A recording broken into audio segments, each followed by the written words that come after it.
Oremos. Pai querido, te agradecemos por esses momentos que acabamos de ter aqui, Senhor, de compartilhar nossos agradecimentos, primeiramente ao Senhor, depois com nossos irmãos também. Queremos nesse momento que iremos estudar, ó Deus, temas extremamente importantes, extremamente urgentes, que o Seu Santo Espírito esteja aqui, Pai, nos dando clareza de mente, entendimento completo, Senhor, para que realmente essa mensagem possa ficar clara para nós, porque nós somos o povo que o Senhor deseja, Pai, levar isso para o mundo, Pai. Por favor, Senhor, que o Senhor, Pai, tome nossa mente por completo, nos dê, Senhor, a humildade de uma criança, Senhor, para que possamos verdadeiramente sentar aos pés de Cristo para aprender, Senhor. Remove de nós todo orgulho, tudo que vem contrário à Tua natureza, que o Senhor remova de nosso coração, Senhor.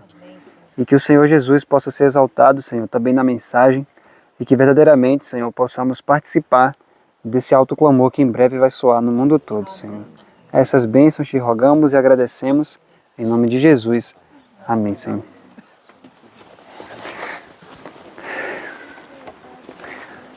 Queridos, vamos ler um primeiro verso, que está em Ezequiel, capítulo 37. Vamos ler Ezequiel 37.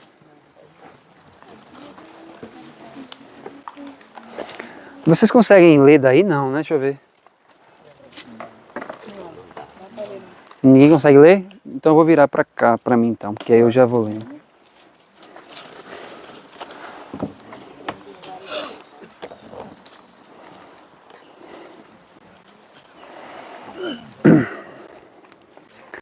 Ezequiel 37.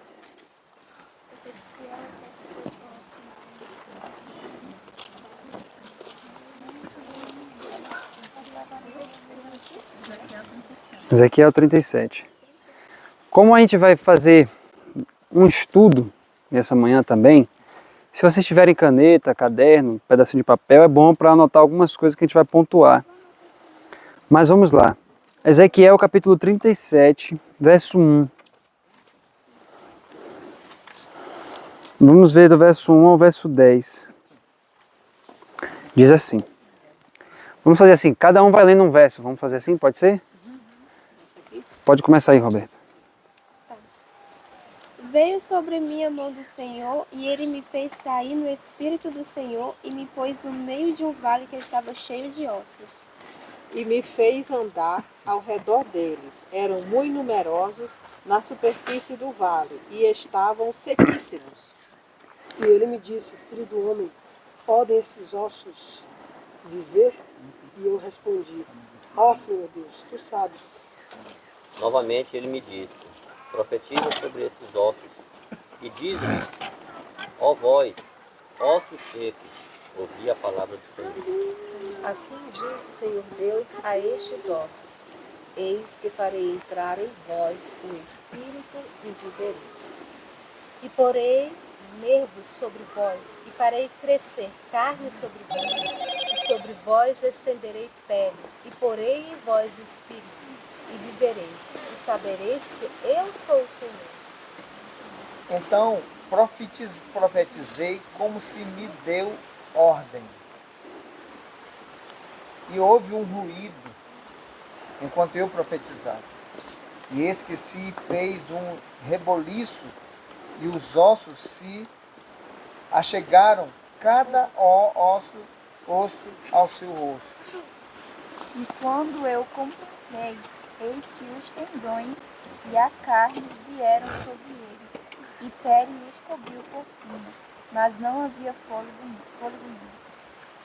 Então ele me disse: profetiza ao vento, profetiza, filho do homem, e dize ao vento: assim diz o Senhor Deus: vem dos quatro ventos o fôlego, ó fôlego, e respira sobre estes mortos, para que eles possam viver.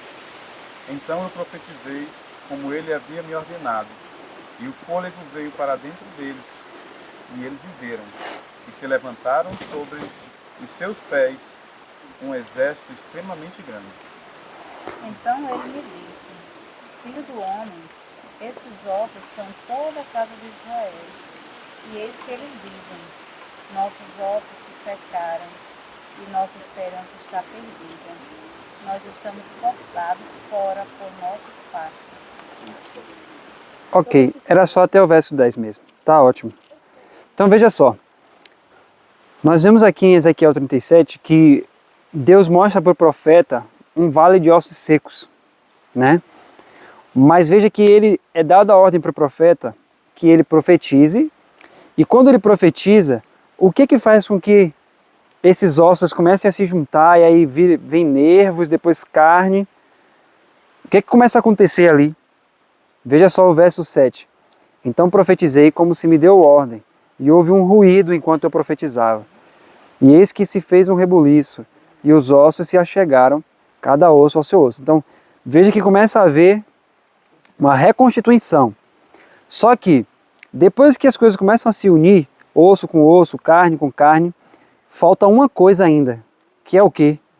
Verso 8. E olhei, e eis que vieram nervos sobre eles, e cresceu a carne, e estendeu-se a pele sobre eles por cima, mas não havia neles espírito. Então estava faltando ainda, mesmo com essa constituição, né? Mesmo quando os ossos começaram a se juntar, a carne começou a se ajuntar também, faltava o espírito. Então, aqui, talvez vocês tenham a Bíblia Legado aí, na Bíblia Legado vai ter algumas passagens que a Ellen White vai dizer aí exatamente, que se refere também à nossa situação enquanto igreja, né? Então veja que, para que verdadeiramente algo possa ter vida, para que o ser humano possa ter verdadeira vida de fato, é necessário o Espírito. Mas o que é interessante que nós vemos é que Deus levanta um profeta para poder restaurar a casa de Israel. Deus levanta uma mensagem ali através de Ezequiel para que verdadeiramente a coisa possa ser efetiva. E não foi diferente na história da nossa igreja. Nós sabemos que nós entramos a partir de determinado período na condição de Laodiceia. Qual é a condição de Laodiceia? Exato, miserável, pobre, cego e nu. Essa é a condição de nós individualmente e enquanto corpo de membros, né? Essa é a nossa condição. Porém, eu vou fazer o seguinte, em vez de eu ler todos os versos, eu vou passando, cada um vai lendo. A gente vai começar com o ano de 1884. Vamos prestar bem atenção nos anos que a gente vai ler essas citações, para que a gente possa perceber como foi que Deus veio trazendo essa mensagem para o povo. Só um detalhe. Todos aqui, quando a gente fala a palavra autoclamor, todos entendem o que é o autoclamor? O que é o autoclamor? Vamos trazer em poucas palavras o que é o autoclamor. 3 pessoas podem falar. A mensagem do terceiro anjo. O que é que vai acontecer no autoclamor? A mensagem vai ser pregada com poder no mundo todo, não é isso? E o que mais? Ok. O que vai acontecer quando as pessoas começarem a ouvir essa mensagem? Milhares se converterão em um só dia. Então, para que isso possa acontecer, nós precisamos, antes de levar uma mensagem, nós precisamos conhecer a mensagem. E é justamente ao longo desses dias que nós estaremos juntos aqui, a ideia é exatamente abrir essa mensagem e entender de fato o significado da mensagem do terceiro anjo, que o Espírito de Profecia diz que vai soar em todo o mundo. Então, mesmo que possivelmente haja dúvidas, talvez muitos de vocês já podem ter começado a estudar esses assuntos e ainda tem dúvidas na mente. Mas vamos ter uma paciência que cada dia uma coisa vai se conectando com a outra, que vai conectando com a outra, e pela graça de Jesus até o final a gente vai compreender os detalhes. Então veja só, o primeiro texto eu vou ler que está no dia 27 de junho de 1884. Está em Manuscript Releases, volume 20, página 357. Veja o que é que o Espírito de Profecia fala. Deus está suscitando um povo para proclamar o alto clamor da mensagem do terceiro anjo. O alto clamor em breve será ouvido e a terra será iluminada com a glória de Deus. Então veja que em 1884 ela disse que o alto clamor seria ouvido quando? Em breve. Então se você estiver anotando, anote assim, ó. Em 1884 ela diz, em breve o alto clamor será ouvido. Vamos lá. Agora vamos ler um texto de 1886. Quem pode ler aqui? Meu irmão, você pode ler em voz alta? Meu anjo me disse, muita luz ainda deve brilhar, vinda da lei de Deus e do Evangelho da Justiça. Essa mensagem, compreendida em seu verdadeiro caráter e proclamada no Espírito, iluminará a terra com a sua glória. A grande questão decisiva deve ser trazida perante todas as nações, línguas e povos. A obra final da mensagem do terceiro anjo será acompanhada de um poder que enviará os raios do sol da justiça a todos os caminhos e encruzilhadas da vida. E decisões serão tomadas em favor de Deus, como governador supremo. Sua lei será vista como a norma de seu governo. Ok, então veja que em 1886 ainda diz assim, ó, muita luz ainda deve brilhar. Então veja que ainda estava no futuro, ainda iria brilhar muita luz sobre a lei e o Evangelho. Isso em 1886. Agora outro texto de 1887 diz assim, ó, é possível ser um crente formal, parcial e ainda ser achado em falta e perder a vida eterna. É possível praticar alguns preceitos bíblicos e ser considerado como um cristão, e contudo perecer por falta de qualificações essenciais que constituem o caráter cristão. A observância de formas exteriores nunca atenderá à grande necessidade da alma humana. Uma mera profissão de Cristo não é suficiente para preparar alguém para defrontar a prova do juízo. Veja que ela diz isso em 87. Olha o que ela está dizendo. A observância de formas exteriores, vou dar um exemplo.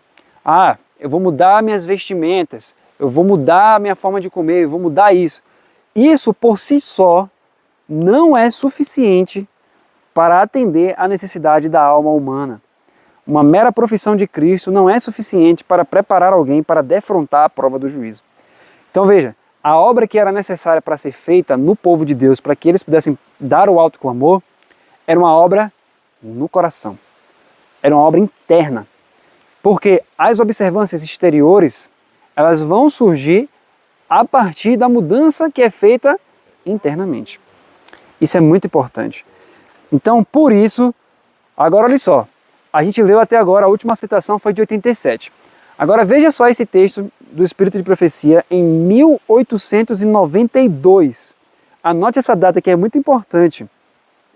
Veja o que ela diz aqui no dia 22 de novembro dessa data. Ela diz assim, o tempo de prova está bem diante de nós, pois o alto clamor do terceiro anjo já começou na revelação da justiça de Cristo, o Redentor que perdoa os pecados.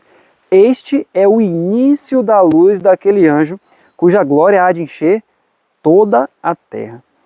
Então veja, até então, você vê que em 84 diz assim, em breve o alto clamor será ouvido. Em breve. Em 86, ainda vai surgir muita luz. Quando chega em 92, já diz, o alto clamor já começou na revelação da justiça de Cristo. Então, em 1892, o Espírito de Profecia diz que o alto clamor já começou. Mas começou como? Com o quê? Aí que a gente vai falar exatamente sobre o que aconteceu em 1888. Talvez alguns de vocês já conheçam essa história, mas é importante a gente começar bem do início, porque só hoje a gente vai falar sobre a história, porque a partir das próximas palestras, a gente vai entender a mensagem em si, para que a gente possa compreender como levar essa mensagem para o mundo, né?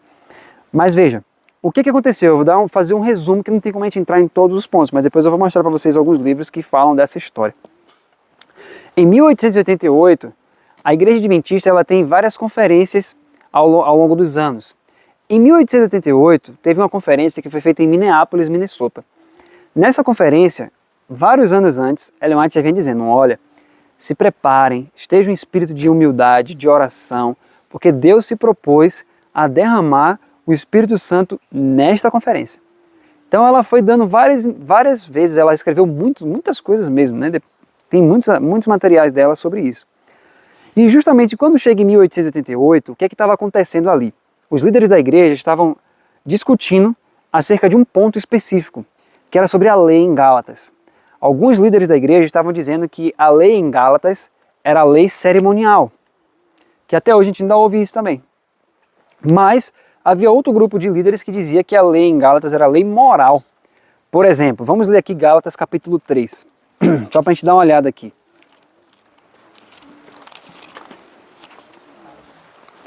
Gálatas 3. Vamos entender a controvérsia que estava acontecendo lá em Minneapolis.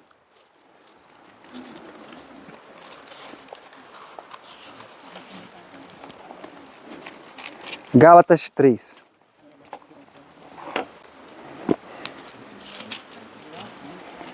Verso 24.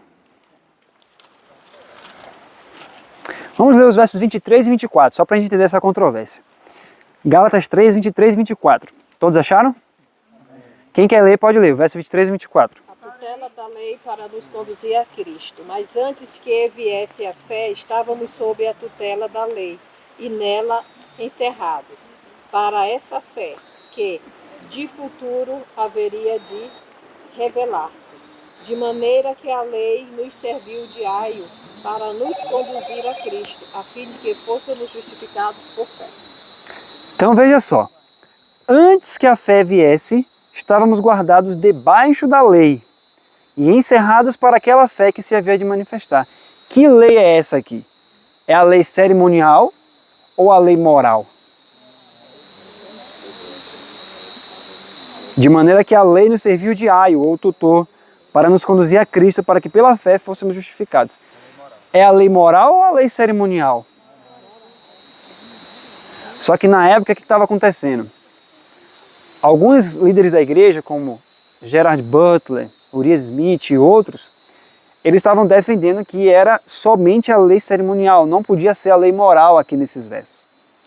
Mas havia outros que estavam dizendo que era a lei moral, como A.T. Jones, E.J. Wagner e alguns outros.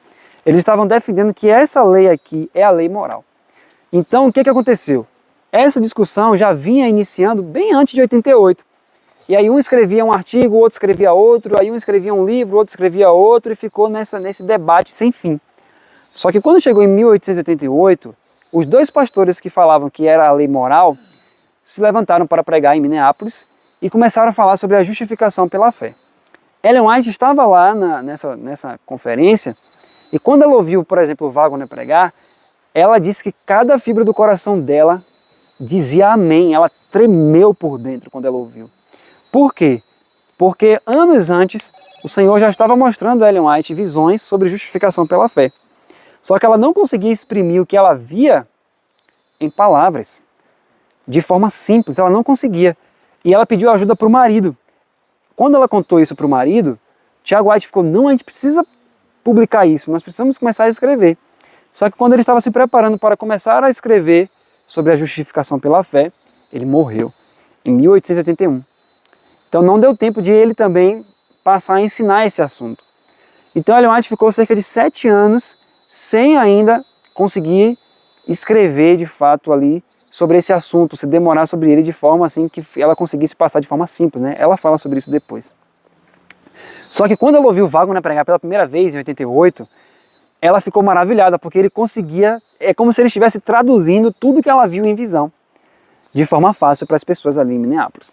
Só que, por causa do debate da lei em Gálatas, os homens que já se achavam, né, a pior coisa para o ser humano é achar que já sabe.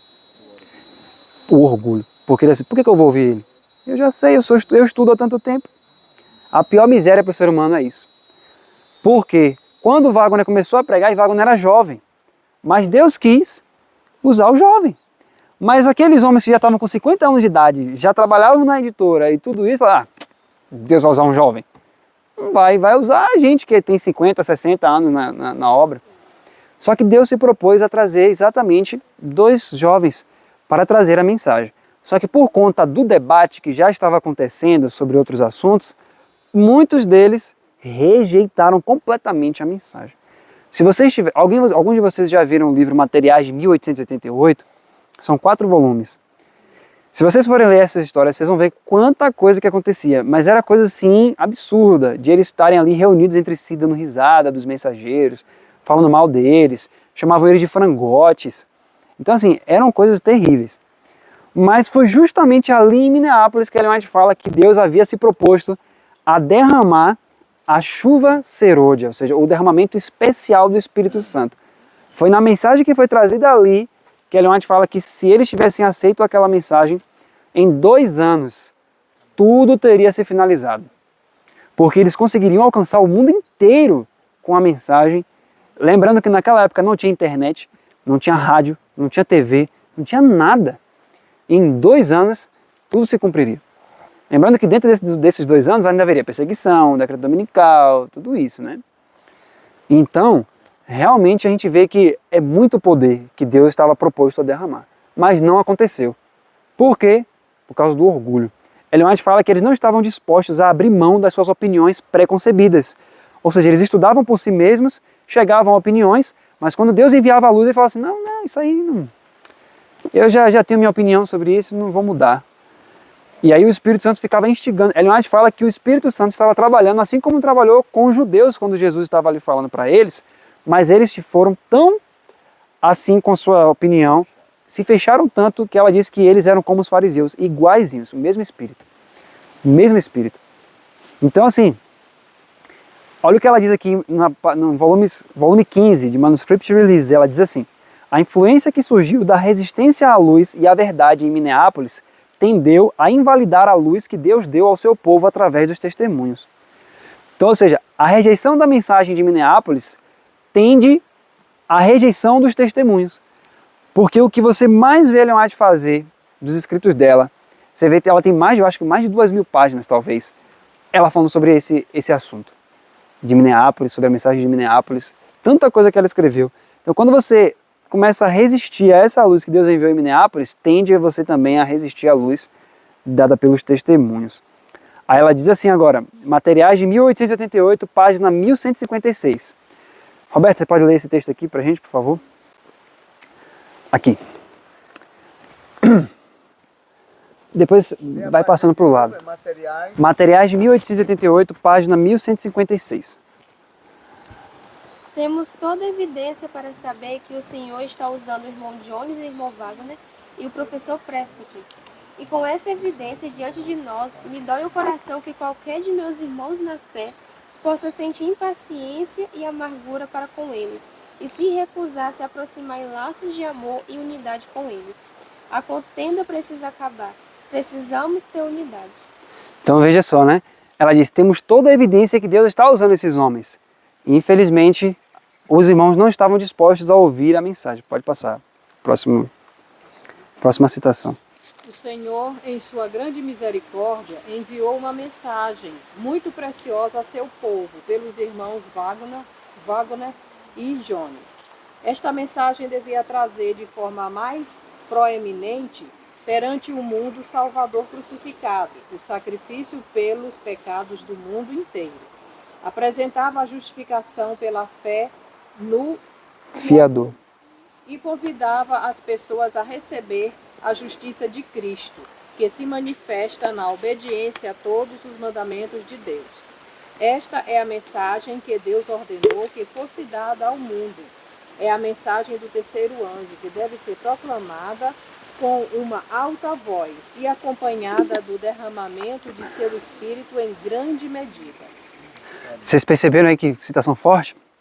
Deus levantou esses homens trazendo essa mensagem da justificação pela fé. Aí o Espírito de Profecia fala, essa é a mensagem que Deus manda entregar ao mundo. Então, nós precisamos compreender essa mensagem. Para quando a gente chegar no mundo, para as pessoas de fora, que nunca ouviram isso, a gente poder falar das Escrituras de uma forma que eles nunca ouviram. Né? Pela graça de Deus, ao longo dos dias que a gente vai estar aqui, nós vamos ver pelas Escrituras que luz maravilhosa que o Senhor entregou para nós, né? É muito maravilhoso. Pode ler, Davi. Aqueles que desde a reunião de Minneapolis tiveram o privilégio de ouvir as palavras proferidas pelos mensageiros de Deus, o irmão Jones, Prescott, Wagner, Wilson e muitos outros, nas reuniões campais e institutos ministeriais, ouviram o convite: vinde, pois tudo já está pronto. Vinde a ceia preparada para vós. Luz celeste alta e brilhado. A trombeta deu um sonido certo. Os que deram desculpas variadas pela negligência em atender ao chamado perderam muito.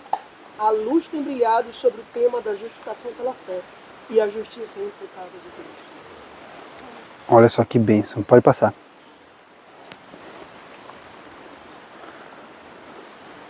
Eu sabia como o Senhor considerava seu espírito e suas ações, daqueles que estavam se opondo à obra de Jones e Wagner.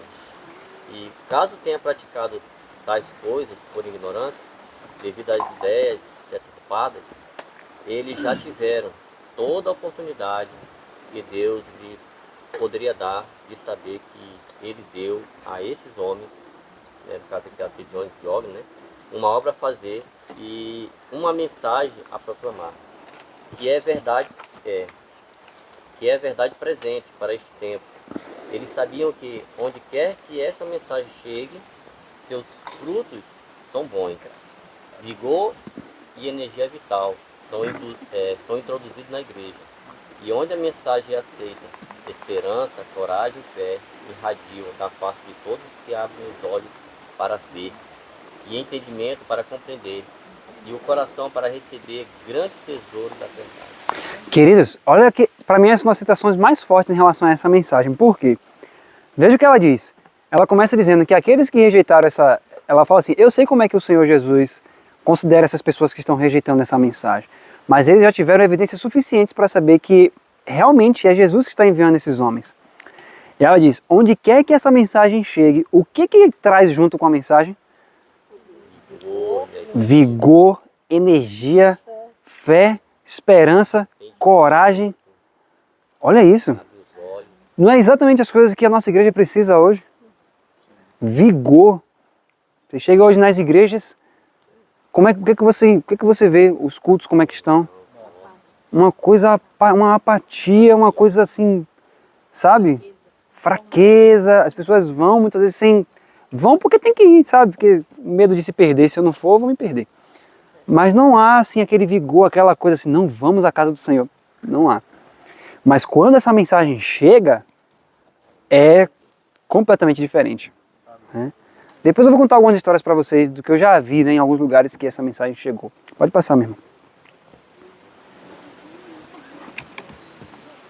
Quando me propus sair de Minneapolis, o anjo do Senhor ficou ao meu lado e disse, não, Deus tem uma obra para você fazer neste lugar. As pessoas estão agindo sobre a rebelião de Coré, Datã e Abirão. Eu a coloquei em sua posição adequada, e aqueles que não estão na luz não reconhecerão. Eles não darão ouvidos ao seu testemunho, mas eu estarei com você. Minha graça e poder devem sustentá-la. Não é você que eles estão desprezando, mas os mensageiros e a mensagem que eu envio ao meu povo. Eles mostraram desprezo pela palavra do Senhor. Satanás cegou seus olhos e perverteu seu julgamento. E a menos que toda alma se arrependa deste pecado, desta independência não santificada que está insultando o Espírito de Deus, eles andarão nas trevas. Uau! Que coisa! Detalhe, só em relação a essa citação, quando eles começaram a pregar a justificação pela fé ali, os irmãos eles se levantaram contra lá dentro de Minneapolis, e aí Ellen White, por ver aquela coisa acontecendo ali, ela falou, eu vou embora. E ela se levantou para ir embora. Quando ela fez isso, aí o Senhor Jesus falou, não, você vai ficar aí. Não é contra você a situação, é contra mim e contra os mensageiros que eu estou enviando, né? Contra a mensagem que eu estou enviando para o meu povo. Eles estão rebeldes igual ao Datã. Eles estão rebeldes igual a Coré, Datã e Abirão. Que forte isso, né? Pode ler. O candelabro. Candelabro do seu lugar, a menos que se arrependam e se convertam, para que eu os cure. Eles obscureceram sua visão espiritual. Eles não queriam que Deus manifestasse seu espírito e seu poder, pois eles têm um espírito de escárnio e aversão à minha palavra. Leveza, leviandade, graceiros e deboches são praticados diariamente. Eles não têm um coração decidido a me buscar. Eles andam na fagulha de seus próprios gravetos e, a menos que se arrependam, deitarão em tristeza. Assim diz o Senhor, esteja em seu posto do dever pois eu estou contigo e não te deixarei, Amém. nem te desampararei. Não ousarei desconsiderar essas palavras de Deus. Olha só. Não ousei em desconsiderar essas palavras de Deus. Ele estava falando aqui para ela, né? É porque eles estavam debochando da mensagem, falando mal, gracejos, piadas. E a Ellen White falou, para que eu vou ficar falando para essas pessoas se eles não querem nem ouvir? Aí Jesus falou, você deve continuar falando, mas fique tranquila porque eu estou contigo. Incrível, né? Pode falar, meu irmão. O Senhor levantou o irmão Jones e o irmão Wagner para proclamar uma mensagem ao mundo, a fim de preparar um povo para permanecer em pé no dia de Deus. Olha só. O mundo padece com a necessidade de lhes vir luz adicional sobre as Escrituras. Proclamação adicional dos princípios de pureza, humildade, fé e da justiça de Cristo. Este é o poder de Deus para a salvação de todo aquele que crê. Então, realmente, assim, nós sabemos que estamos em meio a uma guerra hoje, né? Nós vemos tantas coisas acontecendo. Mas quando chegar na nossa vez, que nós seremos afetados, nós precisamos ficar de pé. E para isso, Deus já levantou homens para isso, né? Nós vamos ver ao longo dos dias que nós estaremos aqui, que realmente é uma mensagem extremamente impactante. É uma mensagem que não tem como a pessoa ficar inerte a essa mensagem. Ou ela se posiciona contra, ou ela se entrega completamente a essa mensagem. Não tem como a pessoa ficar assim parada, já ouvi, mas não vai fazer diferença nenhuma na minha vida. Porque é algo completamente diferente, assim, profundo da Bíblia. A ponto de que o Jonatas falou é que Ellen White fala que o que acontece? Depois de Minneapolis, Ellen White ficava tentando colocar eles para pregar nas igrejas. Só que o próprio Urias Smith, na época, não permitia eles pregarem. E aí ela chegou a um ponto que ela falou assim, tudo bem, se vocês não querem que eles preguem na igreja, nós vamos para as ruas. E é aí que começa a próxima parte da palestra que eu vou mostrar para vocês, os reavivamentos que começaram a acontecer quando ela, Jones, Wagner e Prescott saíam pelas ruas de estado em estado pregando essa mensagem. Eu vou dar um exemplo de uma das coisas que aconteceram, que foi em um hospital. Eu até comentei essa situação lá em Pernambuco. Teve um hospital que, se eu não me engano, era um sanatório adventista, né? Que havia muitas pessoas que estavam enfermas das mais diversas doenças. E eles fizeram uma campal, como se fosse assim, ó, digamos que a campal da gente é aqui e o hospital é naquela casa ali próximo, pertinho. Quando eles começaram a pregar, alguém saiu de lá, e não sei se veio trazer a mensagem aqui no hospital, falar o que estava acontecendo. O que eu sei foi que cerca de 40 pessoas que estavam doentes, sendo tratadas lá dentro, ouviram que estava sendo pregada essa mensagem ali na campal. Aí eles falaram, não, vamos lá ouvir, eu quero ouvir essa mensagem. Só que havia pessoas que estavam com doenças muito graves. Não podia sair assim. Mas ainda assim, muito provavelmente, elas assinaram um termo e elas saíram. Imagine, 40 pessoas mais ou menos. Na revista fala cerca de 40. Quando elas chegaram lá, eles estavam pregando essa mensagem da justificação pela fé, Cristo. Só que Cristo de uma forma muito mais intensa, muito mais incrível. E o resultado foi que, eu estava lendo na revista, que quando disse que essas pessoas saíram do hospital para ir ouvir a mensagem, no final da campal, todas as 40 saíram curadas. De todas as suas doenças, desde as doenças mais leves até as doenças mais graves. Por quê? Porque quando elas entenderam Cristo da forma como Cristo é, elas entenderam que Ele era o médico de Gileade. Elas entenderam que Ele era o bálsamo de Gileade. Então, quando elas encontraram cura para o seu espírito, o seu corpo também foi afetado. Então, é isso que nós precisamos. Nós precisamos disso. Nós precisamos de um Cristo realmente vivo e verdadeiro. Não um Cristo seco, como os adventistas estavam pregando em 87. Ellen White fala que os adventistas ficavam em cima das doutrinas, doutrina, de tal forma que eles eram tão secos como os montes de Gilboa. Ellen White fala isso. Secos como os montes de Gilboa. E hoje o que mais tem é isso na igreja. As pessoas sabem ponto por ponto da doutrina, são capazes de debater a doutrina, são capazes de falar o que acreditam, pregar sobre as 2.300 tardes e manhãs, pregar sobre isso, pregar sobre aquilo, e fala e explica, mas não há muitas vezes vida, sabe? Não há poder na pregação. Então, a mensagem de 88 vem justamente para transformar primeiro o nosso coração, para nos fazer enxergar Cristo verdadeiramente como Ele é, para que quando a gente for falar sobre outros assuntos, as pessoas não consigam tirar a mente de Cristo, porque mesmo se você não falar de Cristo, na palavra Cristo ali no estudo, a pessoa vai olhar para você e vai se lembrar de Cristo. Isso é muito importante. Então, foi para isso que Deus enviou essa mensagem para a igreja. Porque Jesus quer, mais do que tudo, voltar. Ele não quer mais ficar esperando. Né? Imagine, 2 anos seriam suficientes para concluir aquela mensagem. E aí, se alguém já ouviu falar no livro Anunciando o Alto com Amor, fala que quando essa mensagem retornar à tona no meio do povo, em meses vai ser suficiente para finalizar tudo. Meses, queridos. Meses. Isso é maravilhoso. Pode passar a próxima pessoa para mim.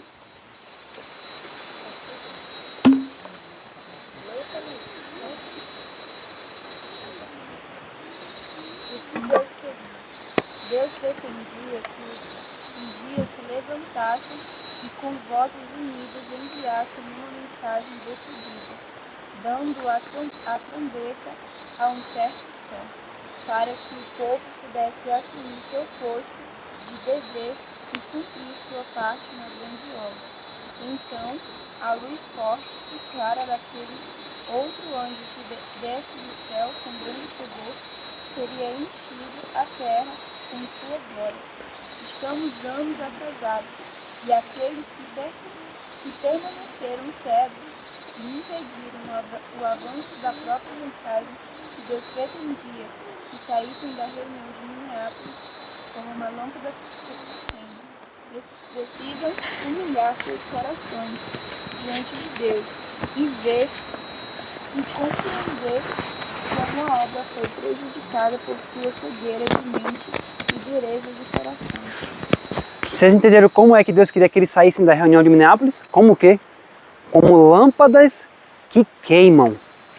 Ou seja, a mensagem chegou, Deus queria que aquilo que estava queimando no coração deles, eles saíssem para o mundo para levar. Porque se isso acontecesse, ela fala que eles sairiam como os discípulos saíram do cenáculo no Pentecoste. Nada iria parar eles. Imagine. Nada. Nem perseguição, nem nada. O mundo todo habitado ouviria aquela mensagem naquela época. Tanto é que ela diz assim, anos depois ela fala, eles já deveriam ter entrado nas cidades de Deus. Pode ler, Adas. Lê um pouquinho alto, por favor. Tens fortalecido as mãos e as mentes de homens tais como Larson, Porter, Dan Jones, Eldridge e Morrison e Nicola e vastos números mediante eles. Todos citam-te, e o inimigo da justiça observa isso com prazer. Se tiveres de recuperar a fé, como podes remover as impressões de descrença que tens semeado em outras mentes? Essa é uma carta que ela escreve para Urias Smith. Urias Smith era um dos líderes da igreja que no início da mensagem ele rejeitou a mensagem. E ele começou a fortalecer irmãos que eram contra a mensagem. Só que aí ele mais fala, mas vem cá, e se você um dia se arrepender, como que você vai desfazer tudo isso que você fez? E foi justamente o que aconteceu, porque Urias Smith rejeita em 88, passa 4 anos rejeitando a mensagem, depois de 4 anos ele aceita a mensagem, em 92. Só que como é que ele ia desfazer tudo que ele fez antes? Né? Ele chega a chorar, inclusive, né? Ele chora, mas ele já tinha feito um estrago. Né? Mas assim, graças a Deus, pelo menos ele reconheceu, né, isso, e no final da vida ele continuou levando essa mensagem aí junto com eles também. Não labores tão duramente para cumprir a própria obra que Satanás realiza. Esta obra foi realizada em Minneapolis. Satanás triunfou. Então veja, ela fala que Satanás triunfou em Minneapolis, porque ele estava lá para atrapalhar a pregação dessa mensagem. Né?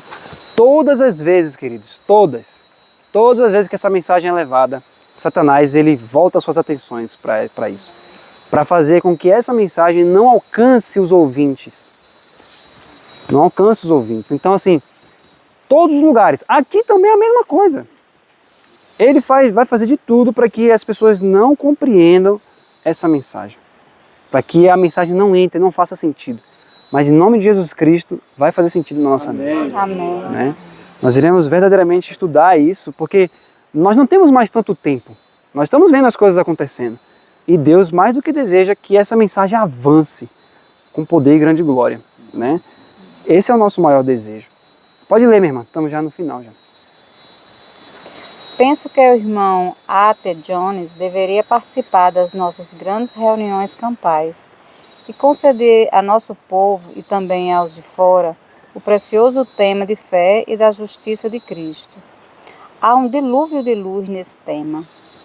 Dilúvio de luz, essa parte é interessante. Deixa eu só pegar o notebook rapidinho, só para eu ler um texto aqui, peraí que eu devolvo. Que ela fala aqui sobre dilúvio de luz. Pode deixar esse coisa aqui com o pessoal. Veja só, quando a gente fala de dilúvio, isso é muito importante a gente lembrar. Não foi por acaso que o Espírito de Profecia usou essa palavra dilúvio. Por quê? Dilúvio de luz. A palavra dilúvio, obviamente, vai nos lembrar de quê? Do que aconteceu lá no início da história da Terra. Olha o que Patriarcas e Profetas fala sobre aquele período. Diz assim, ó. Aumentando a violência da tempestade, árvores, edifícios, pedras e terra eram arrojados a todos os lados. O terror do homem e dos animais era indescritível. Por sobre o estrondo da tempestade, ouvia-se o pranto de um povo que tinha desprezado a autoridade de Deus. O próprio Satanás, que fora obrigado a permanecer no meio dos elementos em fúria, temeu pela sua existência. Então, no dilúvio, quando Satanás viu tudo aquilo acontecendo, pedra saindo de um lugar para o outro, o Espírito de Profecia fala que as fontes dos abismos se romperam. Era água de cima e água de baixo que fluía.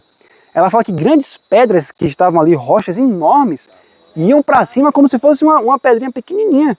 Então, quando Satanás viu os elementos em fúria daquele jeito, ele falou, já era para mim. Tremeu. Só que esse foi o primeiro momento. Anos depois, milhares de anos depois, teve uma coisa que fez com que Satanás de novo sentisse isso. Que foi o quê? Quem lembra? João Batista. O Espírito de Profecia fala que João Batista era um homem que tinha as mesmas paixões e defeitos que nós tínhamos, que nós temos. Mas ela disse que quando ele foi para o deserto, de manhã e de noite, ele estava ali, ó. Isso é de Testemunhos para a Igreja, volume 8. Ele estudava as Escrituras e à medida que ele ia estudando, a palavra ia transformando João Batista e dando pureza, moldando o caráter. E aquilo foi transformando. Quando ele permitiu que a palavra operasse verdadeiramente tudo que a palavra poderia operar por ele, que ele saiu para pregar, quando ele deu a voz, que ele falou assim, arrependei-vos, Ellen White fala assim, ó, Satanás temeu por todo o seu reino. Um homem só. Então ela fala que quando ele falou, Satanás tremeu pelo reino dele. A última vez que Satanás tinha tido esse medo foi no dilúvio, agora imagine. E quando chegou em Minneapolis, de novo, lá estava Satanás. E o Espírito de Profecia fala que ele foi pessoalmente para dentro de Minneapolis. Por quê? Porque ele já vinha vendo o Espírito de Profecia falando que Deus tinha tensionado derramar um reservatório de poder. Então ele sabia o que ia acontecer ali. Então ele foi para lá, só que ela fala que infelizmente em Minneapolis ele triunfou. Ele conseguiu, porque ele ficava cochichando no ouvido das pessoas. Você vai ouvir isso? Que nada, rapaz, vai ouvir isso aí. E as pessoas deram ouvidos a Satanás. Uhum. Aí olha o que ela fala do que Satanás mais tem medo. Ela diz que se existe alguma coisa que Satanás tem medo acima de tudo, é isso aqui, ela fala aqui agora. Não há nada que Satanás tema tanto como que o povo de Deus limpe o caminho, mediante a remoção de todo impedimento, de modo que o Senhor possa derramar o seu Espírito sobre uma igreja debilitada, fraca e uma impenitente congregação. Se Satanás conseguisse o que ele quer, nunca mais haveria outro despertamento, grande ou pequeno, até o fim do tempo. Mas não ignoramos os seus ardis. É possível resistir-lhe ao poder. Quando o caminho estiver preparado para o Espírito de Deus, a bênção virá. Tampouco é possível a Satanás impedir uma chuva de bênçãos de cair sobre o povo de Deus, como lhe seria cerrar as janelas do céu para que não chovesse sobre a terra. Os homens ímpios e os demônios não podem impedir a obra de Deus ou excluir sua presença das assembleias de seu povo, se eles quiserem, de coração submisso e contrito, confessar e remover os próprios pecados, pedindo com fé as suas promessas. Então Satanás não tem poder para impedir o derramamento do Espírito Santo. Só quem tem esse poder é a gente mesmo. Só a gente pode impedir o derramamento do Espírito Santo. Porque eu posso estar com pecados acariciados, eu posso estar ali, né, com meus pensamentos ainda mundanos, um coração impuro, e com isso Deus não pode derramar a sua bênção. E nós vamos ver nas próximas palestras por qual motivo Deus não pode derramar o Espírito Santo sobre pessoas que têm um coração impuro. Nós vamos ver isso de forma muito, muito clara quando a gente for estudar. Então, é isso que Satanás teme. Então, nem o dilúvio, olha só, ele temeu pela existência dele no dilúvio, temeu pela existência dele e do reino dele com João Batista, mas não há nada que ele tema tanto, como o Leonardo fala aqui, ó, quanto que o povo de Deus desimpeça o caminho para que o Espírito Santo venha. Isso é o que ele mais tem medo. Porque se com uma pessoa, que era João Batista, que nem iria finalizar a obra ali, ele já temeu pelo reino dele, imagine se todos nós que estamos aqui estivermos no mesmo propósito, com a mesma intensidade de desejo pela mensagem, pelo Espírito Santo, e levando essa mensagem em outros lugares. Já era para ele. Então ele sabe disso. Então o que é que ele quer fazer? Ele quer impedir de todas as formas que isso aconteça. Então, queridos, nós precisamos verdadeiramente perceber isso. Eu quero ler mais uma citação, mas eu vou voltar aqui para o pessoal ler. E aí, depois que a irmã lê esse texto, aí eu vou falar de Prescott. Pode ler esse texto aí, minha irmã, por favor. Aí depois eu vou falar de W.W. Prescott, que é outro pregador. Tenho viajado de lugar para lugar, assistindo às reuniões onde a mensagem da justiça de Cristo foi pregada. Considerei um privilégio colocar-me ao lado de meus irmãos e oferecer meu testemunho com a mensagem para a época. E vi que o poder de Deus acompanhava a mensagem onde quer que fosse proferida. Olha só. Amém. Glória a Deus. Eu vou dar um exemplo para vocês de uma história também que eu ouvi, né, de que aconteceu nessas campais. Essa história eu vi em uma pregação, tá até no YouTube essa pregação. Eu até tentei entrar em contato com o rapaz para eu saber o livro, né, que estava essa história, mas eu não consegui entrar em contato com ele. Ele estava pregando sobre 1878 e ele falou assim que teve uma situação que o Wagner estava pregando, né? E ele começou a falar ali da justiça de Cristo e tudo. Aí entrou um homem. Isso na época foi essa história que me deu mais vontade ainda de começar a estudar essa mensagem na época que eu estava assistindo. Fala que ele estava pregando normal assim e ele estava na igreja até. E aí entrou um homem de cadeira de rodas que a perna dele tinha sido decepada. Ele só tinha essa partezinha da perna aqui assim. A perna dele vinha até aqui, não tinha o resto. Tinha sido amputada, né? Algum acidente que ele teve. E aí ele ouvindo a mensagem e tudo, quando ele começou a crer na palavra ali, as pregações e tal, dentro da igreja, a perna do homem começou a criar carne e osso assim, ó. Amém. E aí voltou tudo pro lugar, pé, dedo, perna, joelho, tudo. Glória. Amém. Parece Pois é. Glória a Deus. E aí eu fiquei pensando, gente, que negócio é esse? A mensagem pura. Isso foi logo no início quando eu comecei a entender essa mensagem, que eu fiquei pensando, peraí, mas que mensagem é essa, né? Que mensagem é essa que é tão poderosa assim para fazer esse tipo de coisa? Então, essas curas físicas que aconteciam, era apenas um vislumbre do que Deus faz no nosso espírito. A cura que Ele traz para o nosso coração. Né? E foram exemplos muito notáveis que aconteciam naquela época. Então, realmente, tem outra citação dela que ela fala que onde eles iam, o poder de Deus como um tsunami ia atrás deles. O que é isso, gente? Eu vou mostrar para vocês, por exemplo, um testemunho de uma senhora, a senhora Peebles, que teve uma campal que foi em Michigan, em 1892. Eles fizeram uma campal em Michigan. E aí, quando ela escreve uma carta sobre o que ela viu na campal, ela fala assim, olha, diante de tudo que temos visto, será que os discípulos, desde o Pentecostes, todos aqueles que estiveram no Pentecoste até hoje, será que alguém já viu o que nós estamos vendo? Então veja, o que eles estavam vendo ali? O Espírito Santo trabalhando de uma forma muito forte. Então imagine se ela já sabe que no Pentecoste Pedro pregou, milhares de almas se converteram, as pessoas, né? Muita coisa aconteceu. E ela se perguntou se alguém já tinha visto o que eles viram na Campal de Michigan. O que aconteceu ali dentro? Coisas maravilhosas. Então é isso que nós precisamos. Essas coisas aconteceram em 92, quando Ellen White fala, o alto clamor já começou. Só que, o que aconteceu?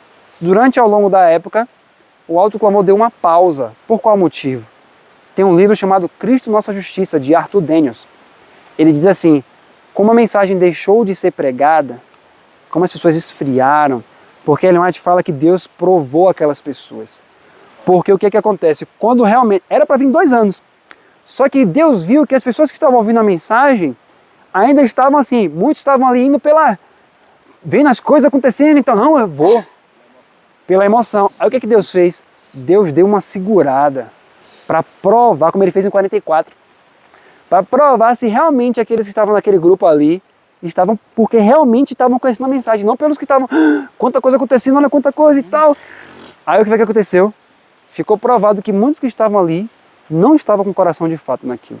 Aí Ellen White fala, por causa da demora, muitos se apartaram. Ou seja, viram as coisas acontecendo, viram que a mensagem era verdadeira, viram o Espírito de Profecia falando, mas como não aconteceu rápido as coisas, esfriaram.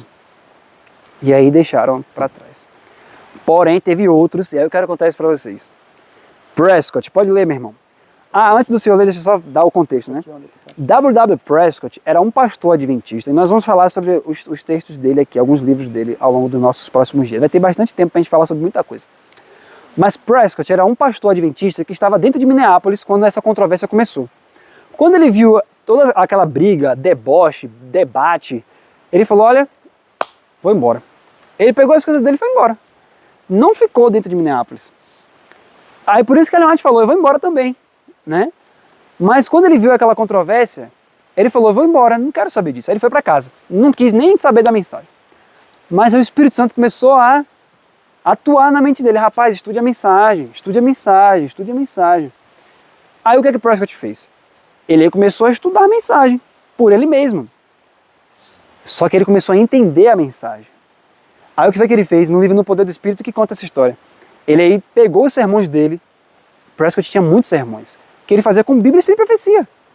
Só que quando ele entendeu a mensagem de 88, todos os sermões dele foram reformulados. Visto de outra forma, né? Exato. Ele via por um caminho, mas quando a luz ampliou, ele falou, peraí, aí ele mudou. Reformulou todos os sermões. Aí uma parte desses sermões que ele reformulou, ele viajou para a Austrália em 1895. Quando chegou em 1895, ele chegou e foi começar a pregar justamente cerca de 7 sermões que ele tinha produzido em casa. Quando ele começou a falar esses sermões, que inclusive esses sermões estão no livro No Poder do Espírito, na íntegra os sermões. Olha o que aconteceu, pode ler, meu irmão. Aí são palavras de Ellen White. Prescott, suas palavras são pronunciadas com a manifestação do Espírito e com poder, e sua face brilha com a luz do céu. O irmão Prescott tem transmitido as ardentes palavras da verdade, tais como as que eu vi de alguns em 1844. A inspiração do Espírito de Deus tem estado sobre ele. Os descrentes afirmam, estas palavras são as palavras de Deus. Nunca antes ouvi tais coisas. Então veja, ela fala que quando ele começou a pregar, a face dele brilhava. Tremendo. E as pessoas viam isso. As pessoas viam a face dele brilhar. E aí as pessoas que eram descrentes, né, que não entendiam a mensagem, não conheciam Cristo, diziam assim, essas palavras são palavras de Deus. Esse homem é inspirado. Isso é muito incrível. Tem mais alguma citação de Prescott aí? Como notamos anteriormente, a ênfase teológica de Prescott mudou radicalmente desde 1888. Os eventos que se seguiram a Minneapolis o levaram a uma nova experiência religiosa, centrada numa relação pessoal com Cristo. Como resultado, ele via agora as doutrinas da igreja a partir de uma perspectiva diferente, como explicou anos depois aos delegados na Conferência Bíblica de 1919. A mudança chegou a ele quase como uma revelação pessoal, como se uma pessoa estivesse falando comigo. Ok, então tá vendo? Isso aí tá no livro No Poder do Espírito. mostrando essa história que a ênfase teológica dele mudou depois de 1888. Então você vê que as pessoas quando viam Prescott pregando, tem muitas passagens de Ellen White sobre ele. É porque eu botei só um aí. Mas tem várias falando exatamente sobre isso. O que aconteceu com Prescott quando ele começou a pregar essas coisas. Na época que eu preguei, eu falei um pouquinho sobre isso no IAG, eu contei a história de uma amiga minha. Que essa história para mim foi muito interessante, né? Porque Ellen White fala que o rosto dele brilhava quando ele pregava. E isso aconteceu, né? Com uma amiga minha, né? Já aconteceu comigo também, mas eu não gosto de contar sobre mim, não. Eu gosto de contar dos outros. Uma amiga minha foi pregar numa igreja, foi na igreja. Isso foi agora, recentemente, no início da pandemia. E aí antes, quando começou a pandemia, né? Ela foi lá em casa com o noivo dela. Hoje eles estão casados. E a gente começou a estudar esses assuntos, um atrás do outro. Ela falou, nossa, eu não conhecia essas coisas, né? Nunca ouvi falar. E minha igreja precisa disso. Era uma igreja lá em Salvador. Minha igreja precisa disso, levar essas mensagens e tal. E ela foi, pregou, pegou a mensagem, né? Montou o estudo dela e foi levar na igreja. E aí quando ela levou na igreja, ela disse para mim que ela percebeu que quando ela estava falando, algumas pessoas viravam o rosto para trás. E ela ficou sem entender, né? Por que as pessoas estão virando o rosto? Porque ela estava na frente da igreja falando. E aí depois, no final, quando ela terminou de pregar a mensagem, foi que uma adolescente, uma jovenzinha, né? Uma jovem lá chegou para ela e falou, olha tia, eu não consegui olhar para você na sua pregação, porque quando você começou a falar, seu rosto e o púlpito todo veio uma luz extremamente forte.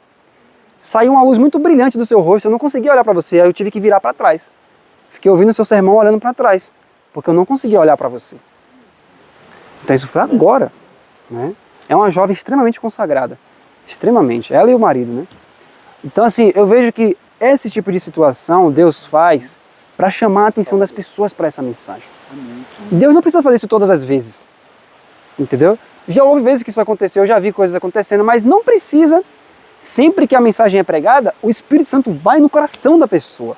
Às vezes ele utiliza esse tipo de situação porque há pessoas que infelizmente são extremamente incrédulas. Mas esse tipo de manifestação é para o incrédulo. Percebe? Porque há pessoas que mesmo você falando, mostrando por A mais B, a pessoa ainda precisa de alguma coisa assim, sabe? Mas, e Deus, por misericórdia, Ele faz isso. Deus é maravilhoso. Amém.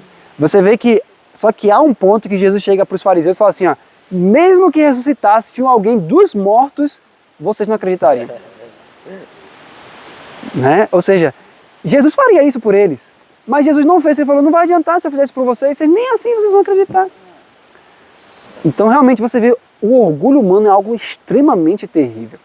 Extremamente terrível. Então realmente assim, são coisas assim que a gente deve refletir, né? Se Deus já fez isso em 92, 95, nós estamos em 2023. 130 anos depois, mais ou menos. Imagine se Jesus já queria voltar naquela época, imagine agora. Como é que ele não está? Quem é que está com o notebook aí? Já. Pode ler, meu irmão. No Poder do Espírito, página 12. W.C. White ainda se maravilhava. Prescott tinha pregado com uma clareza e poder que excede qualquer coisa que já ouvi na minha vida, relatou ele. A verdade tinha sido apresentada com frescor e brilho, nunca visto nela antes. Ele lembrou que nenhuma vez sequer chegou a ouvir Prescott pregar, o que estamos acostumados a chamar de sermão doutrinário nos moldes antigos. Pronto, isso aqui eu vou dar um testemunho pessoal em relação a isso aí. Quando eu li esse livro No Poder do Espírito, quando eu comecei a ler a primeira página, assim, né, o primeiro capítulo, eu comecei, na época eu não entendi ainda todo esse contexto, né, da mensagem de 88, tudo que envolve, né, toda a mensagem em si. Quando eu comecei a ler, eu falei assim, uau, que isso? Eu não conseguia pensar, eu pensei assim, gente, como que esse homem está conseguindo trazer, né, textos bíblicos de uma forma assim, diferente, nunca tinha visto isso. Aí eu falei assim, gente, eu não quero parar de ler esse livro. Eu não parei de ler o livro, né? Eu lembro que eu terminei de ler esse livro em 1 dia e meio, porque eu não consegui parar de ler. Eu fiquei lendo e lendo e lendo, e aquilo, eu fiquei muito maravilhado. E aí por isso que fala que o filho de Ellen White, ele falou assim, gente, ele consegue trazer coisas que são assim, entre aspas, controvérsias, mas ele consegue trazer de uma tal forma que as pessoas veem Cristo. Por exemplo, quando ele falou da controvérsia entre o sábado e o domingo, como é que normalmente os adventistas faziam? é o sábado. Aí pegava texto em cima de texto. Tem até um livro que a igreja usava no passado, que era contra os TJ, alguma coisa assim. Então os adventistas faziam assim, não, bora mostrar na doutrina que essa é a verdade e tal, e a coisa vinha, né, no estilo de debate, e assim, ó, bora pra cima. Pela força, meu irmão, bora mostrar que a gente estuda a Bíblia. Aí vem Prescott, gente, é surreal. Prescott começa a falar de Cristo e traz a temática do sábado com o domingo, mas de uma forma tão maravilhosa que até pessoas de outras denominações falam assim, me dá esse sermão aí que eu quero levar para a minha igreja. Como isso? Por isso que ele mais fala, a mensagem chegaria rápido no mundo todo, porque até as igrejas denominacionais, até elas dirão, rapaz, eu preciso dessa pregação aí, que negócio poderoso é esse? Eu quero levar, mas fala do sábado. Eu quero levar essa pregação, mesmo. Pois é, exatamente. É assim que Deus quer fazer. Deus não quer que a gente fique ali na peleja, buscando para ver como que a gente vai levar essa mensagem. Deus quer que a gente entenda e viva. Porque quando isso acontecer, Ele vai trazer as situações e as pessoas. Você vê que os discípulos ficavam, Jesus mandava eles de 2 em 2, depois ia os 70, aí ia, né? E aí eles passavam por diversas situações ali e tudo, e não havia tanto fruto. Quando o Espírito Santo desceu, em um dia só foi suficiente para alcançar milhares. É isso que Deus quer fazer, né? E é isso que nós tanto necessitamos. Então, esses livros, quando vocês começarem a ver eles, vocês vão ver que é uma coisa completamente diferente de tudo que a gente ouve aí ao redor. Você vê vida, você vê Cristo, você não vê coisa seca, sabe? Textos secos. Você vê algo vivo, Cristo. E é isso que a gente precisa, sabe? Porque nós não precisamos mais de meras formas, meras teorias, debates. Nós precisamos de uma coisa diferente, de uma coisa viva. Ao anoitecer, o professor Prescott pregou um sermão muito poderoso, dando instruções que eram tão preciosas quanto o ouro. A tenda estava cheia e muitas pessoas ficaram em pé do lado de fora. Todos pareciam estar fascinados com a palavra de Deus. Enquanto o orador apresentava a verdade em novos moldes, separando a verdade de sua associação com o erro, e pela divina influência do Espírito de Deus, fazendo-a brilhar como joia preciosa. Olha só, olha o detalhe que ela fala. Às vezes, se a gente não entender o que estava por trás, a gente não vai ver quão poderoso é isso. Veja que ela disse que existia uma tenda e as pessoas estavam sentadas e lotou a parte que estava sentada e como não tinha espaço, o pessoal fez o quê? Ficou em pé na parte que tinha ainda espaço e do lado de fora. Só que detalhe, aí você vai pensar, então foi uma reunião, quando você vai ver, essa cidade que ele estava pregando, era uma cidade que os adventistas não eram bem quistos. Eles não eram bem vistos, não eram bem aceitos. Então havia muito preconceito com adventistas. Só que quando o Prescott começou a pregar, aí fala até de 2 jovens, 2 amigos. Aí eles estavam andando na rua, né? Aí falou assim, tem uma pregação lá de adventistas lá, tá tendo ali uma campal lá dos adventistas. Aí ele fala assim, para que a gente vai entrar? A gente vai ouvir Moisés, Sinai, lei, é isso que a gente vai ouvir lá. Bora lá, bora ouvir. Aí eles foram, entraram, chegou lá, ele falou sobre o quê? Moisés e lei. Ele realmente falou sobre a lei. Só que ele mostrou Cristo. Quando eles saíram, ele falou assim, gente, nunca que eu ia imaginar isso. E aí sabe o que acontecia? As pessoas vinham incrédulas e pessoas da igreja, de outras igrejas. Tanto pessoas que não são de igreja nenhuma, como pessoas que eram de outras igrejas. Quando entravam para ouvir a pregação, tomava a decisão ali dentro mesmo. Amém. Nem esperava os outros dias. Gente, eu vi cada história. Já teve vezes de pessoas, por exemplo, Jones e Wagner estavam pregando assim, aí eles falam assim, quem sentiu o desejo de vir aqui para tomar a decisão ao lado de Cristo, venha. 60 pessoas levantavam e falavam assim, eu quero tomar minha decisão aqui agora. E todas elas, é incrível, na revista contava essas histórias. Nenhuma delas foi uma decisão emocional que terminou a campal. Não, foram pessoas que durante toda a vida deram bom testemunho até a morte. Por um dia de pregação, uma manhã foi suficiente. Uma manhã. Aí chegava aqui 60. Aí daqui a pouco chega lá Ellen White. Gente, quando eu vi isso eu falei, que isso? Ellen White chega e fala assim, olha, ela prega, Jones prega, agora quem quer tomar essa decisão? 200 pessoas levantam. Quero tomar minha decisão por Cristo hoje. Gente, o que é isso? A gente fica eufórico porque uma pessoa toma uma decisão. Imagine você ver 200 se levantar em sua frente. Em uma manhã só. Não, meu irmão, já ouvi essa mensagem, eu quero aceitar essa mensagem, eu quero viver minha vida com Cristo hoje. Pronto, e é suficiente. É isso. A gente não faz ideia do que é esse poder. Só para vocês terem noção, para vocês verem a força que existe no que Deus quer fazer.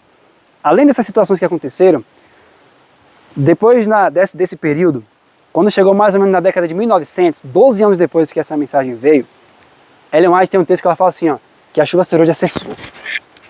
Os homens não avançaram como era devido, né? Deus estava fazendo coisa assim, mas eu posso contar aqui um monte de coisa aqui para vocês, do que eu já li, né, das coisas que aconteceram. Mas veja só, quando chegou na década de 1900, Ellen White fala assim, ó, a chuva serôdia cessou. Por quê? Eles não avançaram como o Espírito Santo queria. 1900 acabou. 4 anos depois, um jovem não era adventista, chamado Evans Roberts. Alguém já ouviu falar desse homem? Evan Roberts. Ele não era adventista, mas ele começou a estudar sobre Cristo e vinha orando pelo batismo do Espírito Santo. Isso em 1904. Orava, até que ele falou assim, agora eu vou pregar sobre Cristo e a sua justiça. Só que ele não tinha a luz de Minneapolis. Ele tinha assim, poucas coisas assim, né? O Espírito Santo foi guiando ele. Aí, resultado, ele morava no país de Gales. Quando ele começou a pregar, veja, no mesmo período que era para os adventistas estarem fazendo isso. Quando ele começou a pregar no país de Gales, a pregação dele, em 6 meses, 100 mil pessoas se converteram a Jesus. Em 6 meses. Resultado, no jornal da época, isso tem até hoje, se você pensar na internet, você vai ver isso. O jornal da época falava assim, ó, a coisa foi tão estrondosa que os bares do país inteiro foram fechados, cinemas foram fechados. Aí o jornal falava assim, se você entrar num vagão de trem para ir para o trabalho e for ouvir todas as conversas de todas as pessoas que estão indo para o trabalho, só tem um assunto, Cristo. O jornal secular falando isso. Até os camelos pararam de apanhar. Exato. Gente, são assim, coisas assim, os jovens, adolescentes, as crianças, quando se encontravam com um amiguinho, falavam assim, vamos orar juntos para a gente levar essa mensagem. Crianças faziam círculos entre si para levar essa mensagem. Adolescentes, a mesma coisa. Então, veja, queridos, é isso. Sabe? Então, assim, foi conhecido como o maior reavivamento do século XIX. Do século XX. Século XIX, né? 1904? Século XX. O maior reavivamento do último século. Era para ter acontecido com a gente isso. Porque já estava acontecendo com aqueles homens. Mas como, né, as pessoas não avançaram como deveria, Deus aí teve que segurar. Então, por isso que hoje nós temos o privilégio de participar de uma obra que não foi concluída no passado. Amém. Né? Tudo que nós iremos falar aqui ao longo desses dias é exatamente para entender pelas Escrituras essa mensagem, para que de fato haja uma transformação em nossa vida, haja um quebrantamento do nosso eu, para quando a gente levar essa mensagem, aí sim existe poder. Porque se não existir esse quebrantamento, se não existir o derramamento do Espírito Santo, tudo que a gente conhecer vai ser para debate, vai ser para ficar de mal com o irmão, vai ser para orgulho próprio, exaltação própria, e o Espírito Santo não vai descer nunca. Então nós precisamos dessa mensagem urgentemente. Que Deus nos ajude, né? Vamos ter um momento agora de louvor e vamos fazer orações até dar meio-dia, mais ou menos. E vamos fazer assim, a gente pode fazer orações individuais, a gente pode dividir o tempo. Oração individual, oração em grupo, pelo derramamento do Espírito Santo, coisas pessoais também. E a gente vai conversando entre os grupos para fazermos esses momentos de oração, pode ser? Vamos cantar hinos sobre o Espírito Santo, pode ser? Santo Espírito desceu? 157, vamos lá então, cantar esse hino? 157. Deixa eu terminar.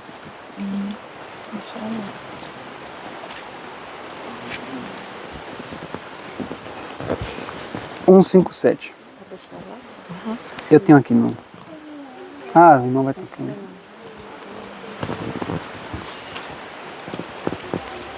Obrigado, irmão.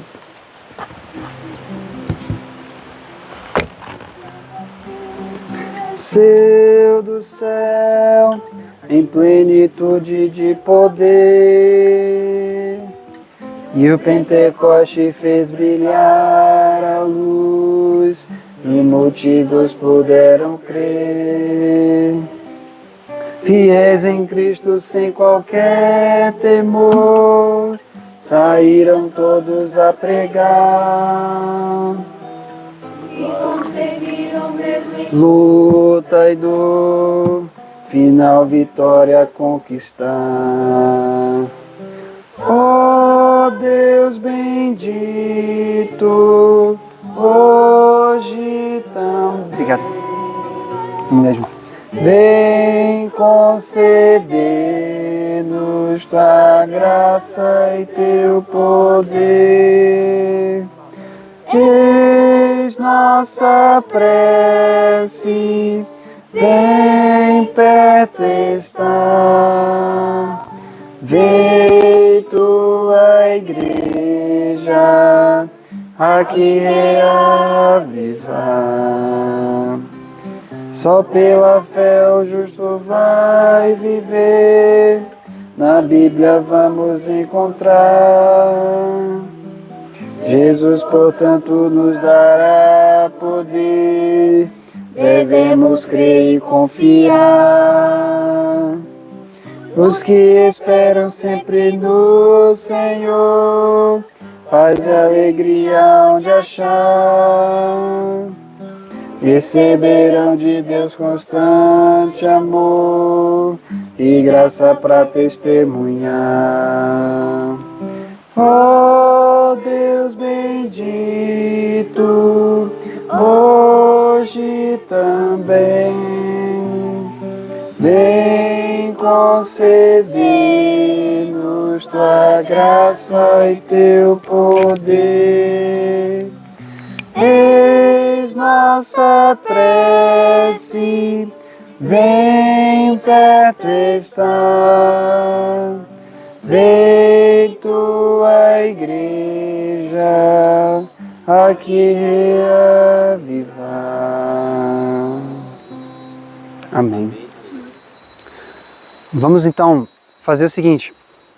Eu vou colocar um tempo aqui, só como um tempo limite, mas vamos fazer o seguinte. Vamos começar fazendo orações individuais, pedindo pelo batismo do Espírito Santo, pedindo a Deus que nos mostre o que tem nos impedido de receber a plenitude do Espírito, porque nas próximas palestras que a gente for falar, nós vamos falar especificamente sobre o batismo do Espírito Santo, a chuva serôdia. Nós vamos utilizar livros de Prescott, né, algumas citações também de Jones e Wagner, Espírito de Profecia, e depois nós iremos compreender pela graça de Jesus, né, tudo sobre a questão do Espírito Santo, como ele vai ser derramado sobre nós, e para termos essa experiência com ele também.